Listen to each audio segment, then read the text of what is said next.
పూర్వకి స్వాగతం. ఏ manual to self. సూచనలు లేదా సమాచారాన్ని అందించే స్వీయ శోధన సాధనం. So, engagement without entanglement. So, వైరాగ్యం గురించి చూస్తున్నాం కదా! వైరాగ్యం అంటే ఏంటి? డిటాచ్.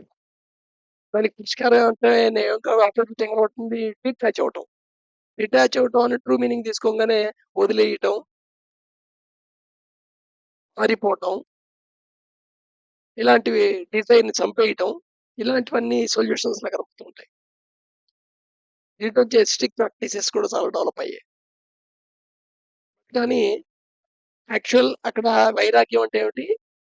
ఏది తన రంగులా ఉండకపోవటం. ఏ రంగు తనది కాకపోవటం. Free from colouring. ఏ కలరింగు? Emotion colouring. ఎమోషనల్ కలరింగ్‌కి రూట్ కాజ్ ఏమిటి? ద్వేషాలు. రాగం, ద్వేషం. సో, క్రేవింగ్ ఫర్ ఇట్ రాగం, ద్వేషం, emotion for it. So, engagement without entanglement.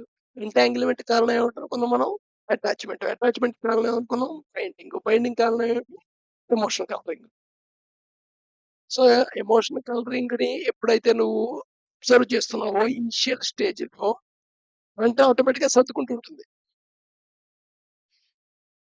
So, situation నుండి పారిపోమని కాదు. సిట్యుయేషన్‌ని వదిలేయమని కాదు. సిట్యుయేషన్‌తో ఎంగేజ్ అవుతావు. కానీ ఎంటాంగిల్‌మెంట్ కాకుండా. సో, వైరాగ్య is but and outcome. So, ఎలాగో చూద్దాం ఉండండి. ఒకసారి మన గడిచిపోయిన చిన్నప్పటి ఇప్పుడున్న జీవితంలో ఒక ల్యాండ్ మార్క్ విషయాలను ఒకసారి గుర్తు తెచ్చుకుందాం మళ్ళీ. You may cried when a toy last in childhood. నీ చిన్నతనంలో నీకు చాలా ఇష్టమైన బొమ్మ పోయినా, అది ఎవరైనా తీసేసుకున్నా లేదా తీసుకుంటాను అని నేను నీతో అన్నా నువ్వు ఏడ్చుంటావు. భయంకరంగా ఏడ్చుంటావు. గుర్తున్నాయా అవేమన్నా? Now will you cry for a toy? ఇప్పుడు కూడా నీకు ఆ ఇష్టమైన బొమ్మ నీ చేతిలో ఉందనుకుందాం. ఈ బొమ్మ నాకిచ్చేయి అని ఎవరైనా అన్నా, బొమ్మ పోయినా, బొమ్మ పాడైపోయినా, బొమ్మ దొంగతనం చేయబడినా, ఇప్పుడు దాని కోసం ఏడుస్తావా? గిలగిల కొట్టుకుంటావా? అయ్యో! అనుకుంటావేమో. అది కూడా నీకు నువ్వున్న అటాచ్‌మెంట్ మీద ఆధారపడుతుంది. ఇంకా కొనుక్కుందాంలే అనుకుంటావు. లేతే సో, ఇప్పుడు నువ్వు రియలైజ్ అయ్యావు. ఏం రియలైజ్ అయ్యావు? టాయ్‌ని కొనుక్కునే కెపాసిటీ నీకుందని కాదు. నువ్వు యాక్చువల్‌గా రియలైజ్ అయింది ఏంటంటే, toy do not define you. నిన్ని ఆ టాయ్ డిఫైన్ చేయట్లేదు అని నువ్వు రియలైజ్ అయ్యావు. అందుకని టాయ్ లేకపోయినా నువ్వు కంప్లీటే. టాయ్ ఉంటేనే నేను కంప్లీట్ అనేది నీ చిన్నతనప్పుడు నీ స్వభావం. టాయ్ లేకపోతే నువ్వు లేవు ఆ టైంలో. సో, నువ్వు నిన్ని ఆ టాయ్‌తో కలిపి ఉంచుకొని డిఫైన్ చేసుకున్నావు. నిర్వచించుకున్నావు. నిన్నెలా నిర్వచించుకున్నావు అంటే నువ్వు plus teddy bear toy. Present నువ్వు నిర్వచనంలో టాయ్ ఓకే. దాన్ని ఎంజాయ్ చేస్తావు. దాంతో ఆడుకుంటే ఇప్పుడు కూడా ఆడుకోవచ్చు. కానీ అది దొంగతనం చేయటం లేదా అది పోయినా, అది పాడైపోయినా ఏడవవు. ఎందుకంటే నీ డెఫినిషన్ మారింది కాబట్టి. మనం మామూలుగా పైపైన చూస్తే మనకి ఇది ఎలా కనబడుతుంది? కెపాసిటీ పెరిగింది. వీడు ఇంకోటి కొనుక్కోగలడు.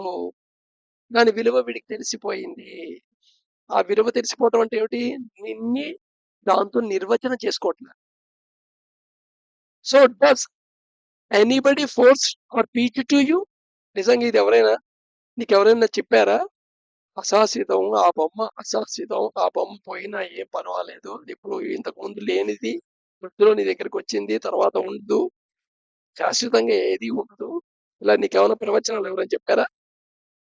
లేదా ఫోర్స్ చేసారా దీన్ని? బట్ ఈ రియలైజేషన్ నీకే వచ్చింది కదా! But now you will try for relationship.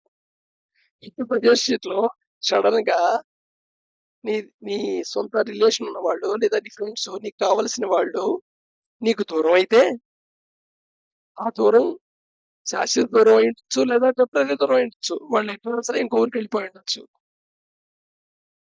ఇప్పుడు బాధే ఉంటుంది. లేదా పెళ్లి చేసి ఇంటి నుండి పంపించేసి ఉండొచ్చు నీ పిల్లల్ని పిల్లాడినో. లేదా వయసైపోయి పోయి ఉండొచ్చు. లేదా యాక్సిడెంట్ పోయి ఉండొచ్చు. వాళ్ళ కోసం ఏడుస్తావుగా నువ్వు ఆ రిలేషన్‌షిప్ కోసమని. తర్వాత ఆటోమేటిక్‌గా నువ్వు రొటీన్‌లో పడతావు అనేది వేరే విషయం. బట్ కానీ ఎక్కడి నుంచొచ్చింది ప్రెజెంటు నిన్ను డిఫైన్ చేసుకుంటావనమాట. అందుకని వాళ్ళు లేకపోతే నా లైఫ్ లేదు అనే ఫీలింగ్ వస్తుంటుంది. వాళ్ళతో పాటు చచ్చిపోదాం అనే ఫీలింగ్ వస్తుంటుంది.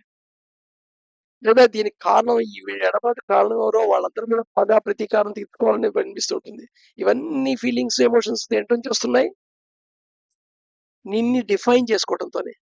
నిన్ను దాంతో పాటు కలిపి డిఫైన్ చేసుకోవడంలోనే. So, somewhere you believe that it defines you. ఈ విషయాన్ని నువ్వు అర్థం చేసుకోవాలి. నిజానికి అది లేకుండా కూడా నువ్వు ఉండగలవు. అది లేకుండా కూడా ఉన్నావు కూడా. సో, అందుకని వైరాగ్యం అనేది ఒక యాక్షన్ కాదు. అదొక ఔట్‌కమ్. అది ఉన్నా ఓకే. ఓకే. Very good. లేదు. అది కూడా యాజ్ ఇట్ ఈస్‌గా యాక్సెప్ట్ చేస్తాం. అలాంటి స్థితి అన్నమాట. అయితే ఏమిటి ఇంపార్టెన్సు? ఈ వైరాగ్య ఈ ఇంపార్టెన్స్ ఏమిటి సీకర్‌కి? Discovery of your true nature that is beyond your body and mind. నువ్వు ఈ శరీరం మనసు కాదు, నువ్వు శరీరం కాదు అనేది నువ్వు కనుగొనగలిగితే నీ యొక్క స్వచ్ఛమైన స్వరూప స్వభావం గనక ఈ బాడీ మైండ్‌కి ఆవల ఉంది. అనేది నువ్వు డిస్కవర్ చేయగలిగితే డిస్కవరీ అనేది ఎవరికి వాళ్ళు చేయవలసిన విషయం. నువ్వు బాడీ కాదు, మనసు కాదు నువ్వు స్టేట్మెంట్ చెప్పొచ్చు. లాజికల్‌గా కూడా ఎక్స్‌ప్లెయిన్ చేయొచ్చు.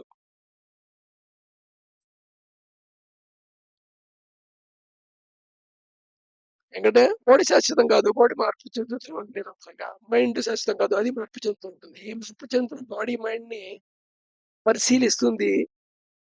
మార్పు చెందదే అయి ఉండాలి ఖచ్చితంగా. ఎందుకంటే మార్పు చెందుతున్న దాన్ని అబ్జర్వ్ చేయాలంటే అది మార్పు చెందనిదే అయి ఉండాలి కదా!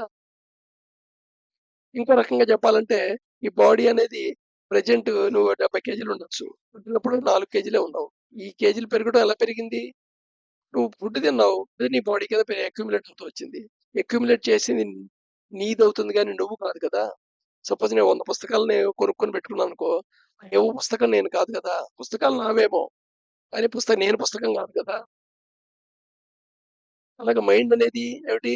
పోగు చేసుకున్నవి నాలెడ్జ్ పోగు చేసుకున్న ఇన్ఫర్మేషన్. పోగు చేసుకున్న ఇన్ఫర్మేషన్ నీదేమో గాని నువ్వది కాదుగా. సో, ఎవరు పోగు చేసుకుంటున్నారు? దట్ ఐ ఏదైతే ఉందో అది ట్రూ నేచర్. ఇలా లాజికల్‌గా మనం ట్రూ నేచర్ గురించి తెలుసుకోవచ్చు. బట్ రియలైజ్ అవ్వాలంటే ఫస్ట్ లాజికల్ స్టెప్‌తో స్టార్ట్ చేసి రియలైజ్ దగ్గరికెళ్తాం. రిలీజ్ అవ్వడానికి అడ్డెవరయ్యా అంటే ఎమోషన్ కలరింగే. ఈ ఎమోషన్ కలరింగ్ దేనివల్లొచ్చింది? ఇది అసలు సెల్ఫ్ ఇది ట్రూ నేచర్ సెల్ఫ్ నేను కాదు. బాడీ మైండే నే సెల్ఫ్ అనుకుంటం వల్లొచ్చిందే. బాడీ అండ్ మైండ్‌కి ఉన్న నువ్వున్న అటాచ్‌మెంట్ లేదా బాడీ మైండే నేను అనుకునే అజ్ఞానం ఏదైతే ఉందో దానివల్లే ఎమోషన్ కలరింగ్ అంటూ స్టార్ట్ అయింది. అదర్‌వైజ్ ఎమోషన్ కలరింగ్ ఉండేదే కాదు.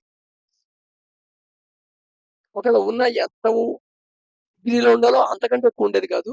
అది అటాచ్‌మెంట్‌కి దారితీసేది కాదు. బైండింగ్‌కి దారితీసేది కాదు. సో, ఎంటాంగిల్‌మెంట్ అనే క్వెషనే ఉండేది కాదు. సో, అటాచ్‌మెంట్ ఏదైతే ఉందో దాంతో స్టార్ట్ అవుతుంది. ఎప్పుడైతే ఓ వస్తువుతో నువ్వు సాహచర్యంగా ఉన్నావో ఆటోమేటిక్‌గా దానికి అటాచ్‌మెంట్ దాని మీద ఎమోషన్ నీకు కలుగుతుంది. ఎంతో కాలంగా నీతో పాటు ఉంది అంటే అటాచ్‌మెంట్ స్టార్ట్ అవుతుంది. నీ స్కూలు, కాలేజు ఇవన్నీ ఎందుకు అటాచ్‌మెంట్ అయ్యాయి? 10థ్ క్లాస్ అయిపోయిన తర్వాత ఆ స్కూల్ నుండి వెళ్ళిపోతుంటే ఎందుకని బాధ అనిపించింది? ఇంటర్మీడియేట్ అయ్యాక ఆ కాలేజీని వదిలేసి డిగ్రీకెళ్తుంటే ఎందుకు బాధ అనిపించింది? డిగ్రీ పూర్తయిన తర్వాత ఆ కాలేజీని వదిలేయాలంటే, ఫ్రెండ్‌ని వదిలేయాలంటే ఎందుకు బాధ అనిపించింది? ఇన్నాళ్ళు సహవాసం అంతే అటాచ్‌మెంట్. ఏదైతే అటాచ్ అయ్యిందో దాంతో నువ్వు ఐడెంటిఫై అవుతావు. ఐడెంటిఫికేషన్ ఎప్పుడవుతావు? నువ్వు డిఫైన్ చేసుకున్నప్పుడు. నువ్వు ఇంక్లూజివ్‌లో ఇంక్లూడ్ చేసుకుంటున్నావు అనుకుంటున్నావు. బట్ ఇంక్లూజివ్‌నెస్ డిఫైన్ చేసుకుంటున్నావు. నిజంగా ఇంక్లూడ్ చేయట్లా.